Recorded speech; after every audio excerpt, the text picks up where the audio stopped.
myself. Hello, I am Liz Ripley. I'm the Conservation and Cover Crop Outreach Specialist for Iowa Learning Farms.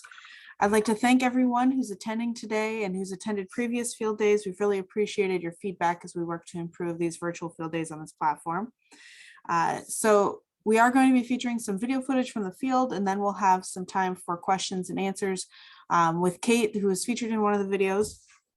But a little bit about the Iowa Learning Farms, for those of you that might not be so familiar with us. We are a conservation and education outreach program that was started in 2004. Our goal is to build a culture of conservation by working with farmers, researchers, and landowners to implement practices that improve water quality and soil health while remaining profitable.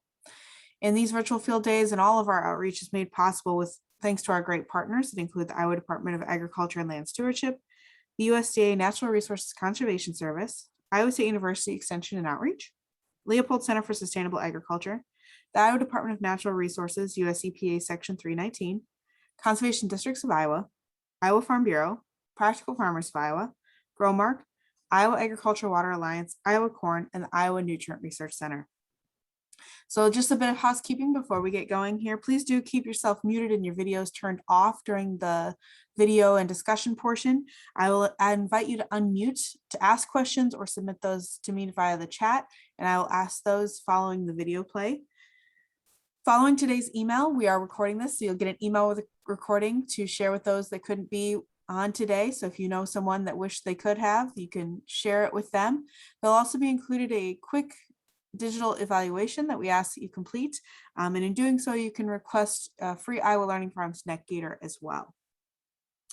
So today we have great video footage featuring Amy Toth, Randall Cass, and live with us, we also have Kate Borchardt, ISU Department of Ecology, Evolution, and Organismal Biology graduate student. So without further ado, let's watch the video.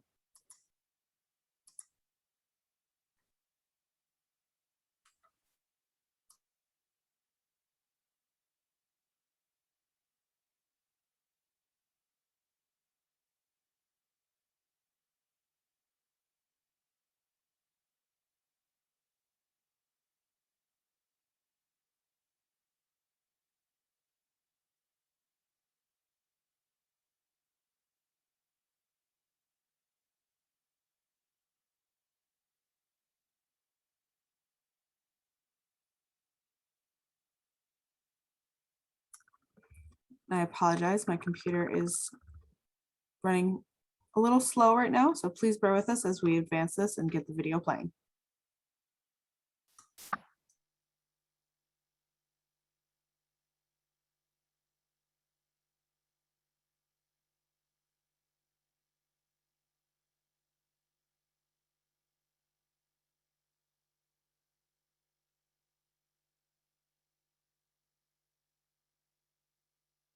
Hi, my name is Amy Toth. I'm a professor in 2 departments in EEOB, Ecology, Evolution, and Organismal Biology, and Entomology at Iowa State University.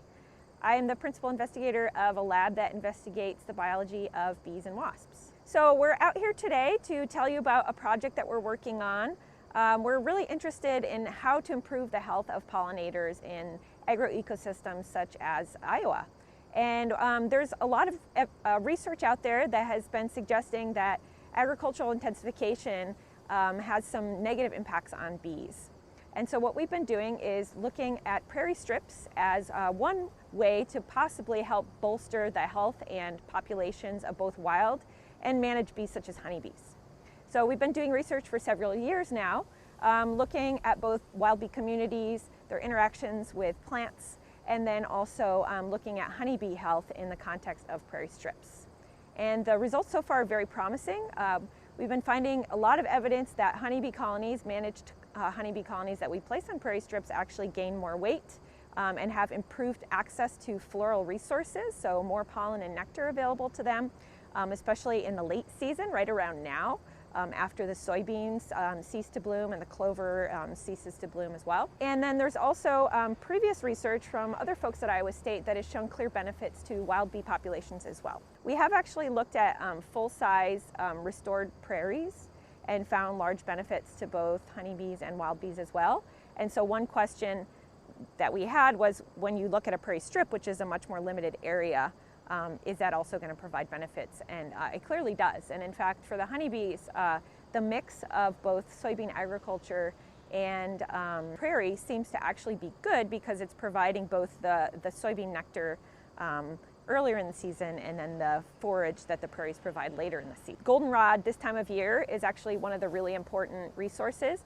So one of the things that we've found to be really important in our previous research is that at the end of the season, a lot of the weedy species and of course the crop species are no longer flowering. And at that time, a lot of the pollinators are suffering from a lack of forage. And we see that in terms of honeybees, they actually get very aggressive and try to rob each other's colonies because there's no forage out there.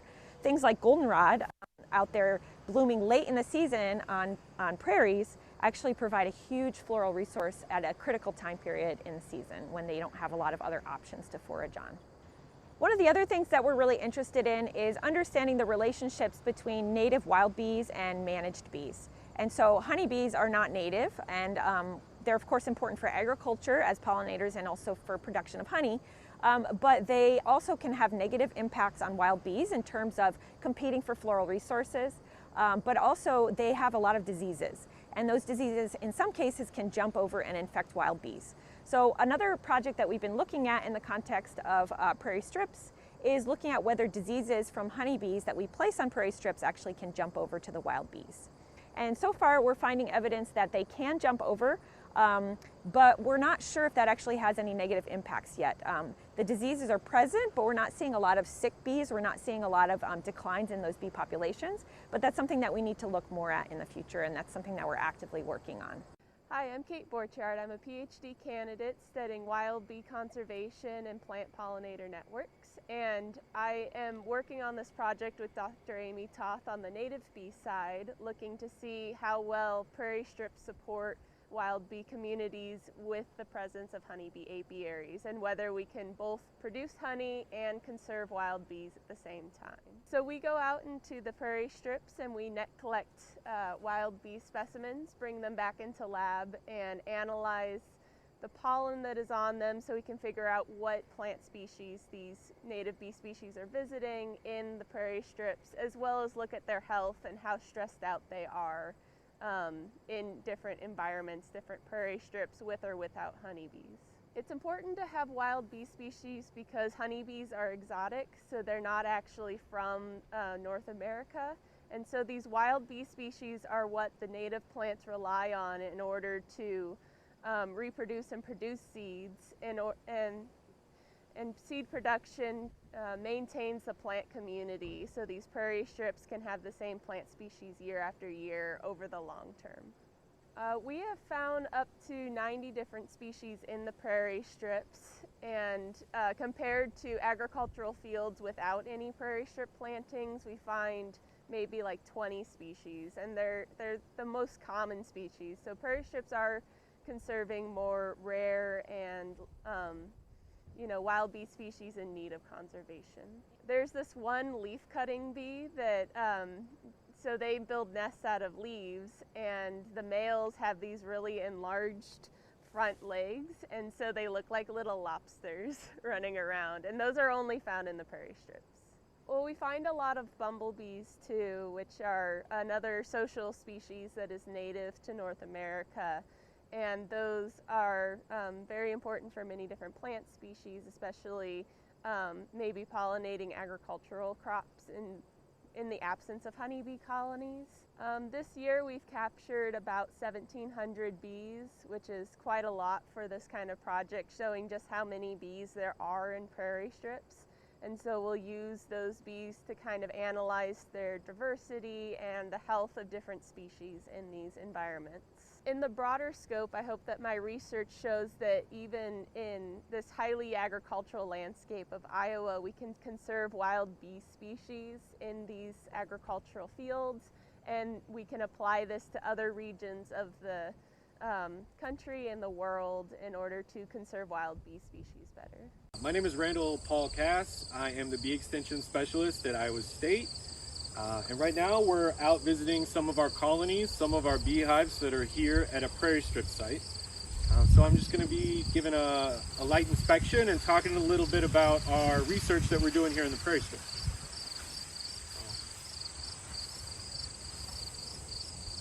So I like to smoke them at first, sort of like ringing the front doorbell. You're letting them know, hey, I'm about to do an inspection. And that way you won't catch them off guard whenever you crack the lid.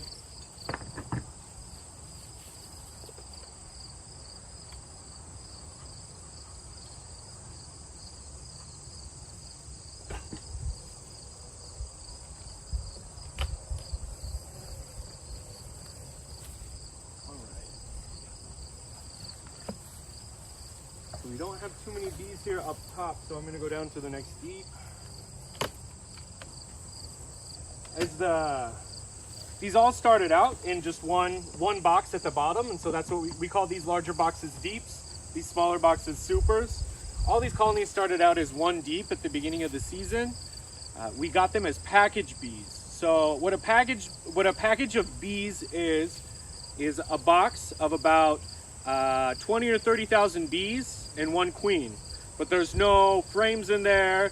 There's none of this drawn out wax for the queen to lay eggs in, or for the bees to store nectar in or pollen.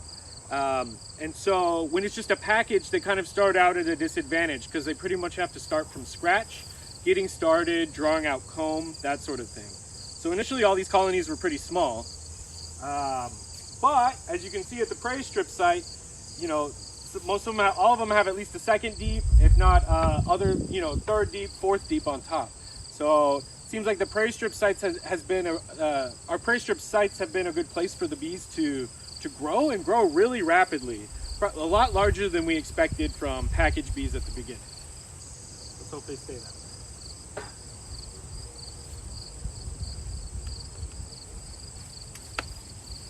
So right now I'm loosening up these frames. Each one of these deeps has 10 frames of comb in it. And in the comb, that's where bees store nectar, they store pollen for food, and that's also where the queen lays her eggs. So hopefully I can find you some food frames, some brood frames, show you how well they're doing. So there you can hopefully see in the camera, the glimmer, this is a colony that's collecting a lot of nectar that can eventually be turned into honey. Can you see me okay? Mm-hmm. So here we've got capped honey that's ready to go. I can actually stick my hive tool in there and I could eat some of that if I wanted to.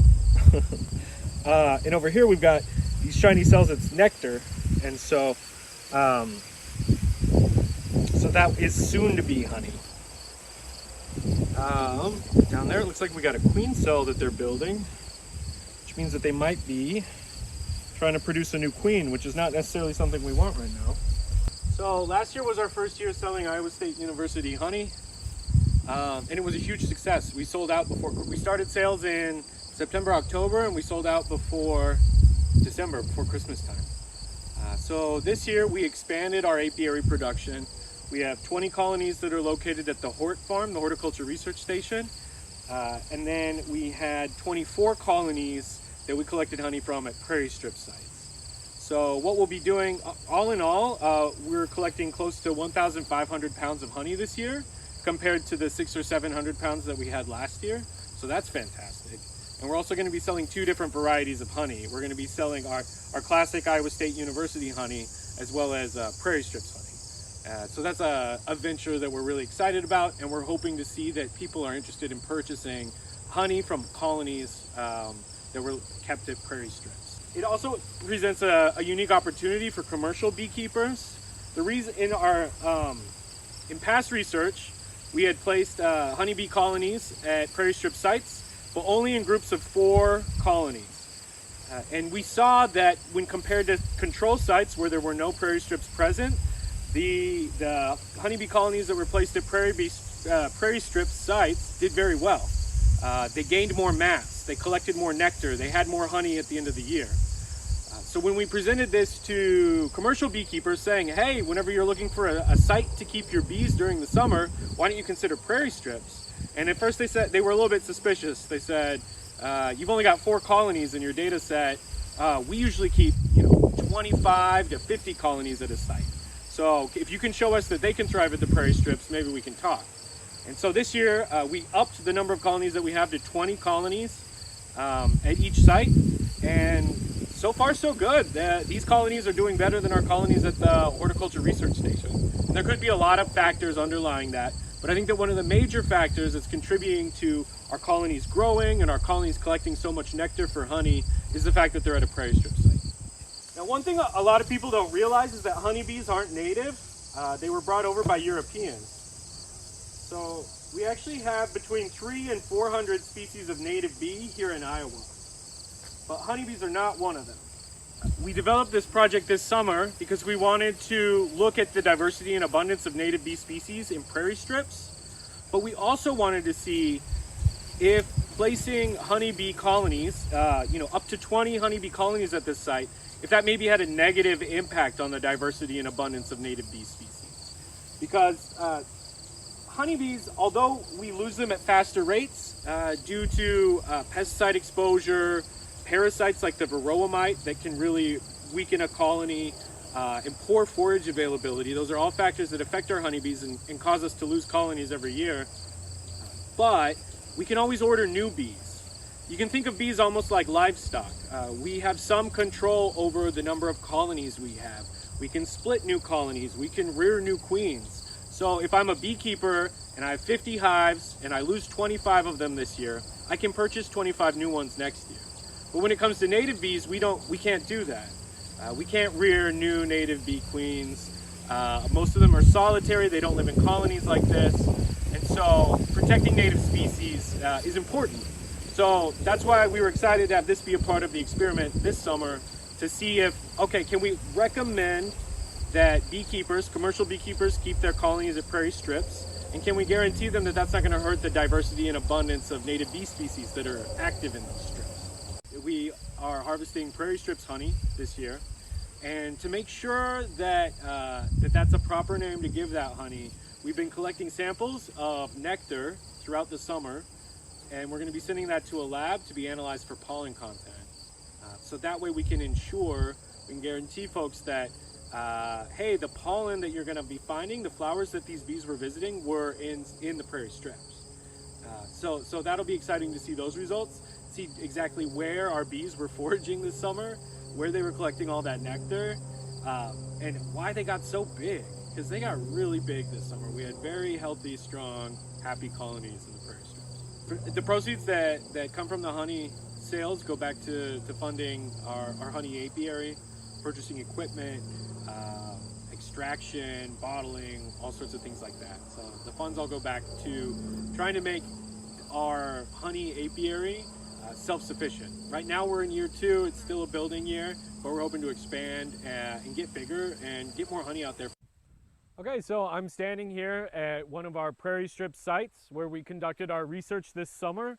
Our 20 honeybee colonies are at the field edge, but right now we're standing in the prairie strips that run down the center of the field.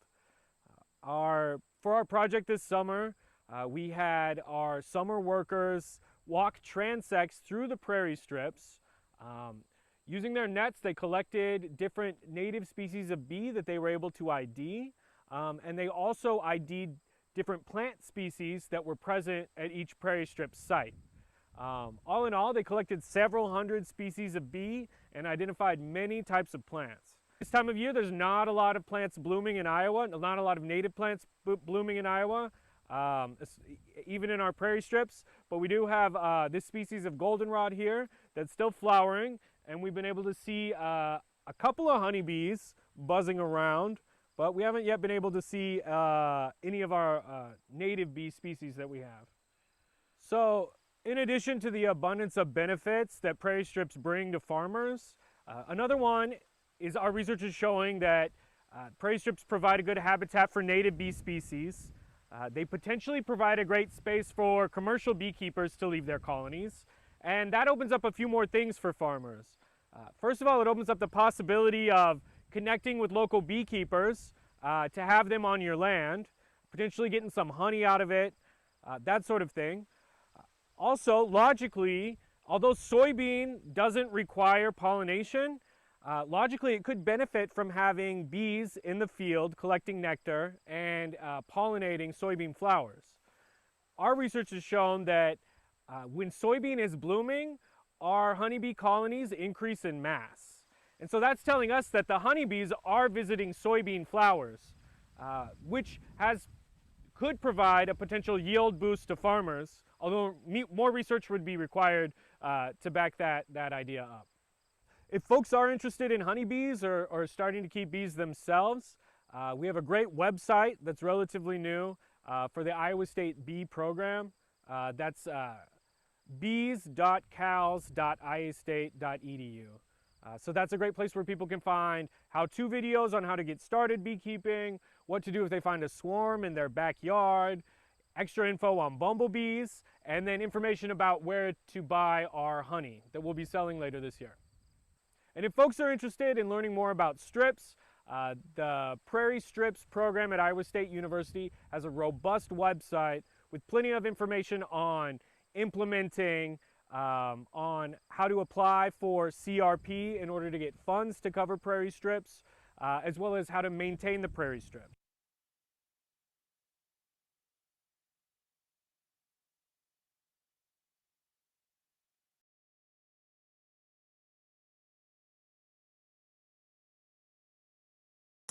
All right. Well, great to have Kate with us today to answer some of those questions. And again, if you have any questions, feel free to submit those via the chat and I will get those directed to her. So it does look like we had a couple of them come in. So the first one is asking Kate, how do you evaluate that a bee is stressed or determine how stressed it is? So there's a couple different ways that we can do it. Specifically for bumblebees, we do look at common diseases that they share with honeybees, such as nosema. But with the native bees, we look at how much of their wings that they have lost, because that's an indication of how much they have to fly around to find floral resources and gather the food that they need. And we also look at like their body size and how much fat content they have in their body to kind of determine how stressed out they are in finding food in this habitat. So this year, as well as last year, were very dry years. How does drought affect apiary production? Well, drought would affect the plant species that are in bloom and how much nectar they would have, but I don't exactly know, like what the effects of these last 2 years have had. Especially last year, the derecho had a big impact on our honey apiary at the Hort Farm. And so we're still trying to learn kind of how the drought affects. Someone is curious. Kate, just a second, I'm going to go back to that real quick. I think Randall said on the video, though, that the bees were really, the honeybees were really big. And yeah, this year they were really big. We actually ran out of beekeeping equipment, which is why that one frame that he pulled up had a queen cell, because they were running out of space because we had nothing else to add to their colonies. So yeah, it seems like at least with this year, the prairie strips were really good. But again, this is just 1 year. So maybe, even in a drought year such as this year, it seems like they're doing okay, but we don't actually know the impact of drought. All right. So a question that came in about the management on either side of the prairie strips. Curious, was the corn on either side sprayed for insects this summer? Do you know what the management was on that corn? Yeah, so we had 3 farms that we studied this summer. Each one of them had an apiary of 20 colonies. And one of the farms did spray for insects. It was corn planted. And so we did a common beekeeping practice is you just close the colony so the bees aren't in the field when it's being sprayed. And we reopened it, but we saw native bees flying around in the prairie strips and the honeybees were completely fine. So we didn't find any impacts of spraying for insecticide. Someone is curious about whether the seeds were coated with neonics or neonicotinoids in the fields around them, and have you seen any impact on bee colonies if they had been? So some people have studied neonicotinoids. We didn't specifically look at it this year, but previous studies where we put it was just 4 colonies, but we put them like in the middle of the field, like not on the edge, not in a prairie strip, like within the field. And so they were directly kind of impacted by any pesticide spray, including, you know, the neonics that get into the air when you plant neonic coated seeds. And so we didn't find any impact during that study. And there was another study going on where they looked at native bees that were caught visiting prairie strip flowers and analyzed their neonicotinoid content that they actually consumed. And we also didn't find any significant amounts of neonicotinoids in the native bees. So kind of a statement and a question here. In Minnesota, the university has a Bumblebee ID class and a citizen science survey program. I'm not sure, do we have anything like that here at ISU or talk of doing something like that? I haven't specifically heard of anything like that. So I'm really unsure about that. Maybe that's something we relay to Randall to do with an extension program, because they would love to do some of that citizen science down on their farm where they've got a strip CRP program. So another question here, what measures are in place to prevent pesticide drift to the prairie strips? How do you make sure that the prairie strips aren't acting like a sink for pollinators that become affected by pesticides? Yeah, so we kind of addressed this at least with neonicotinoids in that previous study, because we collected the nectar and pollen that a bee actually like gathered for itself while in the prairie strip and tested that for neonicotinoids. And so that would be, you know, if the pesticide seeps into the soil and the native plants take it up, what is available to these native bees? What are they consuming? And we didn't find any significant effect of that. I mean, we're continuing to look at this, but thus far we're showing good results. This is a good question too. Have you found any rare, threatened or endangered or specialist bee species in the strips, or have most of them been more common generalists? Yeah, so in 2019, I did a study looking at kind of the field margin of just, you know, soybean and corn fields, and then within the prairie strips of fields that had prairie strips. And I found a lot of more specialized species, a lot more diversity of bee species in prairie strips compared to just, you know, your average roadside, whatever flowers are available. And so in the prairie strips, we are finding more than just the common generalist species. We are finding some rare, threatened, endangered. That one leaf cutting bee species is only found in prairie strips, and that's my favorite bee. But I don't think, at least with my research, we haven't found any like rusty patch bee in the prairie strips, but they're, you know, a little uncommon to find now anyway. And I know and Tim Youngquist is on, he's one of the folks from the strips team that works directly with farmers. And so there's one here, Tim, if you're willing to address this one more about the strips, looking at whether or not there's been research on cool season grasses and legumes in those strips, specifically clover or alfalfa. Yeah, hey, how's it going, guys? Yeah, this is all super interesting information, and there's a lot of aspects to the project.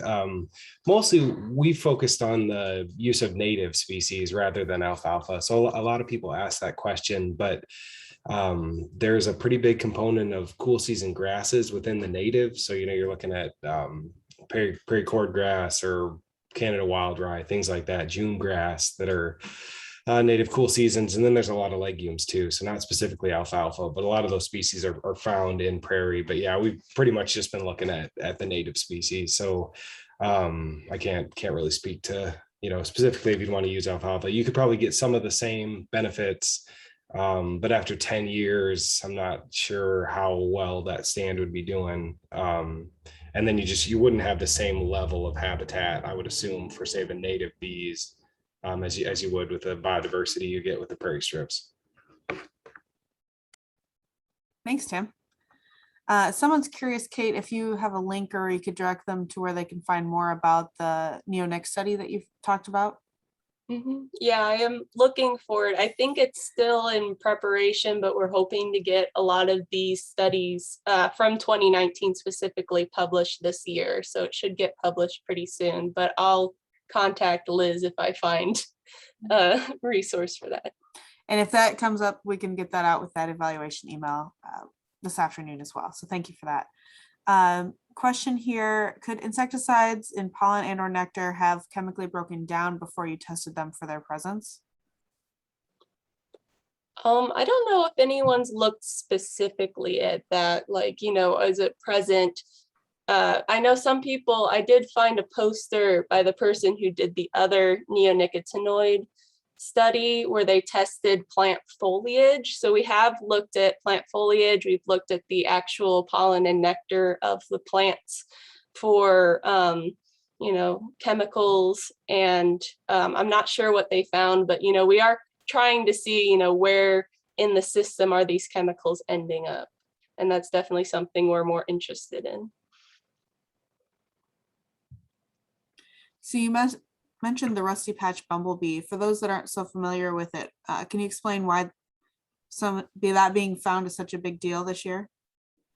Well, the rusty patch bumblebee was the first bee listed on the Endangered Species Act, and it is found in Iowa. Well, it's part of its range, but it's relatively, you know, you don't find it that often. We have spotted 2 in Ames this year, a queen earlier in the spring and a worker later, I think in the midsummer or sometime like that. So they are around, but they're a bee species that is very endangered. And so we do want to try to support that so that they don't go extinct.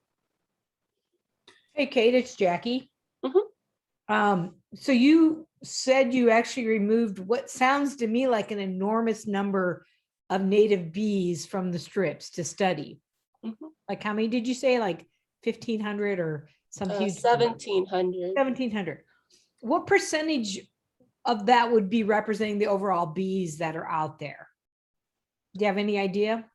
Oh, I don't know. So our protocol in the field is we had this 50-meter transect in 2 prairie strips, so 2 separate transects, and we would walk, and for 10 minutes on a stopwatch, we would look for bees. And if we found a bee, we would stop the stopwatch and collect it. And sometimes it was just like, you know, every time you go to look for bees again, you find another bee. And even when we were leaving, there were just bees everywhere. So I don't even know. I don't think that the amount of bees we collected was even a fraction. Like it would be a really small fraction of all the bees present in the prairie strips. So someone's curious, are there any plans to have some recommended integrated pest management strategies to go along with the prairie strips management? They commented that it sounds interesting that you haven't found any effects of the pesticide drift yet, but there's been other studies that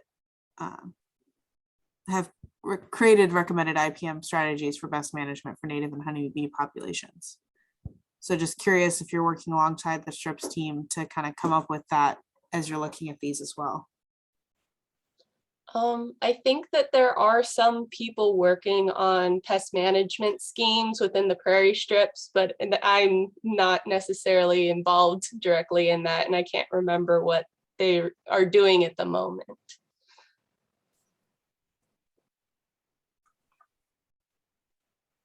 But Kate, isn't the overall goal of your project to be able to make recommendations like what Randall was talking about?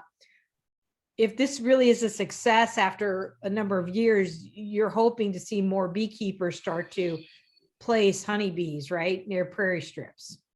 Is that right? Yeah, so we're looking just at the effect of honeybees on the native bees. We aren't looking at the pests in like the fields or in the prairie strips. Or at least my work isn't looking at that. But yeah, so we want to make recommendations of, you know, how many colonies can you have at a prairie strip before the native bees start getting impacted? How do you balance this One project that I'm doing with the Student Innovation Center is, producing the honey. And so we're trying to see if it's economically feasible to have this relationship between landowners and beekeepers. How much would they sell their honey for, building a business plan, and maybe even a website to help connect people if they wanted to be a part of this relationship. And that's like long-term thinking. Right now, we're just proving that, you can produce honey, which we have done, and trying to see how much we can sell it for and what kind of marketing plan we can come up with that. Okay, really important question then. When is this honey going to go on sale? We are in the process of making sure that the labeling is approved to have the Iowa State logo on it.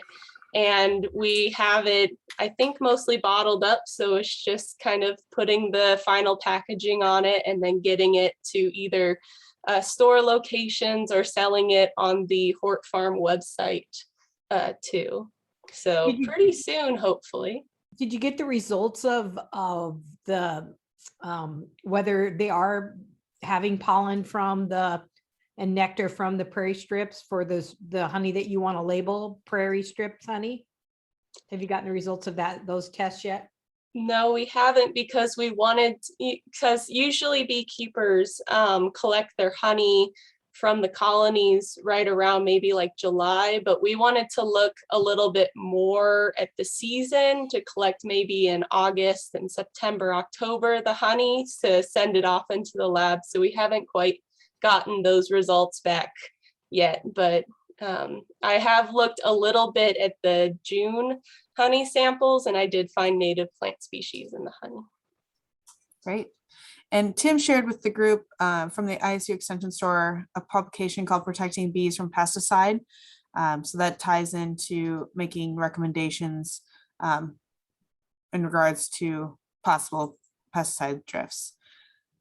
Question here about roadside plantings, as they seem to be very helpful for monarch butterflies. Is there anybody looking at the benefits of roadside plantings to honey and or native bees that you're aware of? Roadside plantings? So like just corridors of the flowers along, say, like Interstate 35. Yeah, I don't know if we've directly looked at the ones that were seeded, but in 2019 we did look at just normal, roadsides that weren't seeded for that project. So, but that's potentially, other habitat that native bees could be using, and so that would be something to look into. So something I did not realize, someone shared with me, there's a bumblebeewatch.org and an annual backyard bumblebee watch week. So this person, sounds like from Minnesota, saw 35 rusty patch bumblebees in their watershed district. That's pretty amazing. Excuse me. Someone was asking how old the strips were and how long it takes for those native bees to move in. Sorry about that. I'm losing my voice here. All of these prairie strips are at least 3 years old. We find that they often take about 3 years to kind of reach more of a mature community composition. There have been some studies looking at kind of, native prairie plantings and what bees are present from even the first year to second year to the third year. So there's always native bees in the environment, and if there are some floral species available, they will start to move in. Which native bees move in depends on what plants are present. Some plants take a year or two to begin blooming, but as soon as your prairie strip is after seeded and the plants start to grow and flower, there will be some native bees moving in.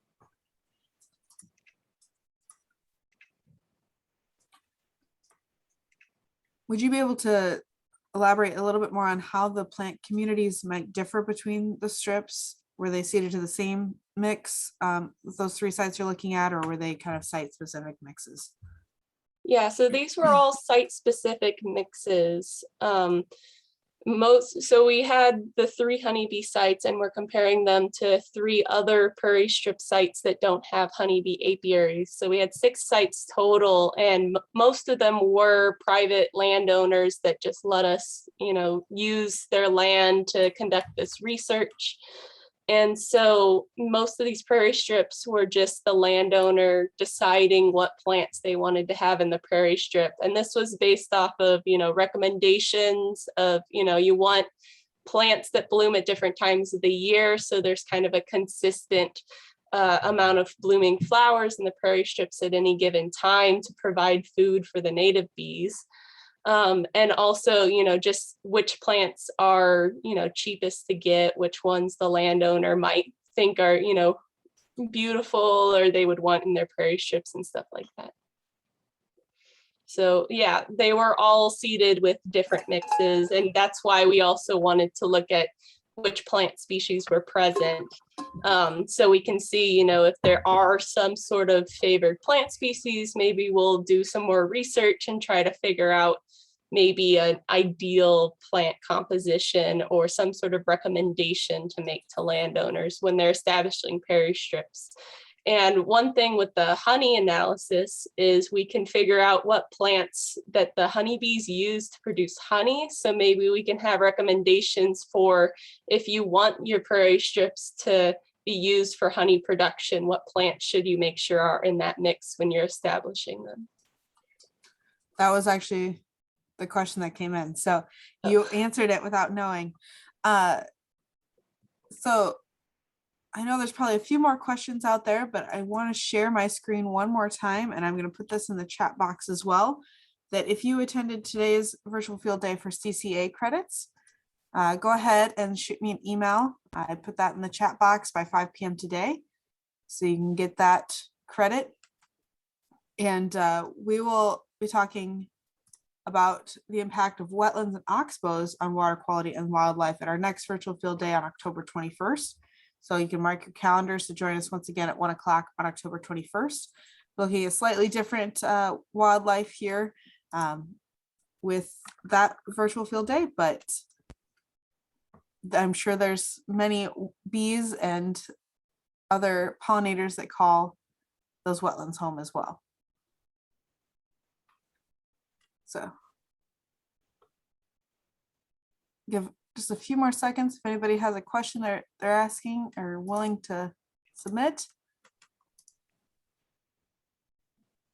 And if they want to learn more or contact you directly, Kate, what's the best way to find contact information for your team? Well, you can send me an email. I'll put it in the chat. And then I can forward it. Also, I can include Randall's email. He's our beekeeping extension specialist. So if you have any questions more along, honeybees and beekeeping in general, he would be good to answer those questions. Great, thank you.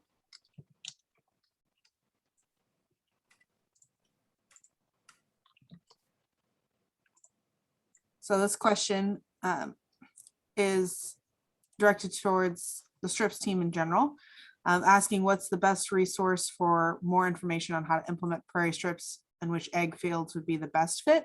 So I know there's the Prairie Strips website. You can also contact your local NRCS, that's the Natural Resources Conservation Service. There's one in every county, and they would also be able to provide some technical information about prairie strips as well, as it is now a approved practice for cost share as well. So I'm pulling up the strips project website here so you can find that and learn more about that, as well as they have some great resources on establishing and managing your prairie, both as prairie strips and in prairie in general. It's a great question.